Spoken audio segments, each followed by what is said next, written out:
ನರೇಂದ್ರ ಮೋದಿಯವರು ಜಾಗತಿಕವಾದಂಥ ಮಾರುಕಟ್ಟೆಯಲ್ಲಿ ತೈಲದ ಸಮಸ್ಯೆಗಳು, ಯಾಕಂದರೆ ಈ ಭಾರತ ದೇಶದಲ್ಲಿ 90% ಚಿನ್ನ ವಿದೇಶದಿಂದ ಆಮದು ಮಾಡಿಕೊಳ್ತಾ ಇದ್ದೇವೆ ಅಂಕಿಅಂಶಗಳ ಪ್ರಕಾರ. ಆಗ ನಮ್ಮ ಸಂಪನ್ಮೂಲಗಳನ್ನು ಅವರಿಗೆ ಕೊಡಬೇಕಾಗ್ತದೆ ಅನ್ನುವಂಥದ್ದು ಸೇರಿದಂತೆ ಚಿನ್ನವನ್ನು ಸ್ವಲ್ಪ ಖರೀದಿ ಕಡಿಮೆ ಮಾಡಿ ಅಂತ ಪ್ರಧಾನಮಂತ್ರಿಗಳು ಹೇಳಿದ್ದಾರೆ.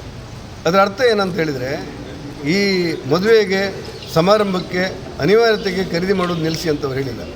ಚಿನ್ನವನ್ನು ಒಂದು ವರ್ಷ ಖರೀದಿ ಮಾಡದಿದ್ದರೆ ನಮ್ಮ ಸಂಪತ್ತಿಗೆ ಒಂದಷ್ಟು ಶಕ್ತಿ ಬರ್ತದೆ ಅಂತ ಹೇಳುವುದು. ಅದರ ಈ ಆಮದು ಮಾಡಿಕೊಳ್ಬೇಕಾದಂಥ ಚಿನ್ನವನ್ನು ಕಡಿಮೆ ಮಾಡ್ಬೋದು ಅಂತ ಅವರ ಒಟ್ಟು ಭಾವನೆಗಳು. ಈ ಎಲೆಕ್ಟ್ರಿಕ್ ವಾಹನಗಳನ್ನು ಉಪಯೋಗಿಸಿ ಅಂತ ಹೇಳೋದೇನೆಂದರೆ, ಬೆಳೀತಾ ಇರುವಂಥ ಯುದ್ಧ ಯಾವುದೋ ಒಂದು ತಾರಕ್ಕೇರಿ ಬಿಟ್ಟರೆ ಮತ್ತೆ ನಾವು ವಿದೇಶಿ ತೈಲಕ್ಕೆ ಅನಿವಾರ್ಯವಾಗಿ ಒಗ್ಗಬೇಕಾಗ್ತದೆ. ಆ ಕಾರಣಕ್ಕೆ ಸ್ವಲ್ಪ ಕಡಿಮೆ ಮಾಡಿ ಅಂತ ಹೇಳಿರೋದು. ಇದನ್ನು ಒಂದು ದೇಶದ ಈ ಹಿಂದೆ ಒಂದು ವಾರದಲ್ಲಿ ಒಂದು ದಿವಸ ಊಟ ಮಾಡುವಂಥ ಪರಿಸ್ಥಿತಿ ಬರ್ಬೋದು ಅಂತ ಹಿಂದಿನ ಪ್ರಧಾನಿಯವರು ಹೇಳಿದ್ದಾರೆ ಅಂತ ಸುದ್ದಿ.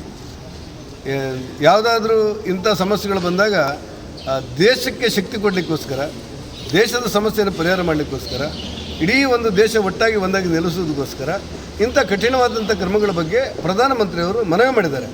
ಆ ಮನವಿಯನ್ನು ಸಿದ್ದರಾಮಯ್ಯನವರು ಮತ್ತು ಇವರವರು ಬೇಕಾಬಿಟ್ಟಿಯಾಗಿ ಮಾತಾಡ್ತಿರೋದನ್ನು ಕಂಡ್ರೆ, ದೇಶದ ಕಾಳಜಿಯಲ್ಲಿ ಪ್ರಧಾನಿಯವರು ವಹಿಸಿರುವಂಥ ಒಂದು ಜವಾಬ್ದಾರಿಯನ್ನು ಅರ್ಥ ಮಾಡಲಾಗದಷ್ಟು ದುರ್ಬಲರು ಕಾಂಗ್ರೆಸ್ಸರು ಆಗ್ತಾರೆ ಅಂತ ನಮಗೆ ಅನಿಸ್ಬಿಡುತ್ತೆ. ಈ ಹಿನ್ನೆಲೆಯಲ್ಲಿ ದೇಶದ ಪ್ರಧಾನಮಂತ್ರಿಯವರು ಯಾವುದೇ ಸ್ವಾರ್ಥ ಇಲ್ಲದೆ ದೇಶಕ್ಕೋಸ್ಕರ ಕೊಟ್ಟಿರುವಂಥ ಕರೆಯನ್ನು ಅದನ್ನು ಬೇಜವಾಬ್ದಾರಿಯಾಗಿ ತಿಳ್ಕೊಳ್ಳದೆ ವಸ್ತುನಿಷ್ಠ ವಿಷಯಗಳೇನು ಅಂತ ಅರ್ಥ ಮಾಡ್ಕೊಳ್ಬೇಕಾದಂಥ ಅವಶ್ಯಕತೆಗಳಿದೆ.